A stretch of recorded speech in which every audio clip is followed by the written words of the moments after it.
जंगल में रह जया आदिवासी जंगल रखवाला रे।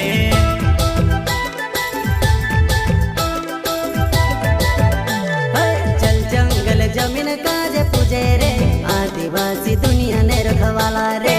बाप देव खतरी काज पूजे रे आदिवासी सबसे निराला रे।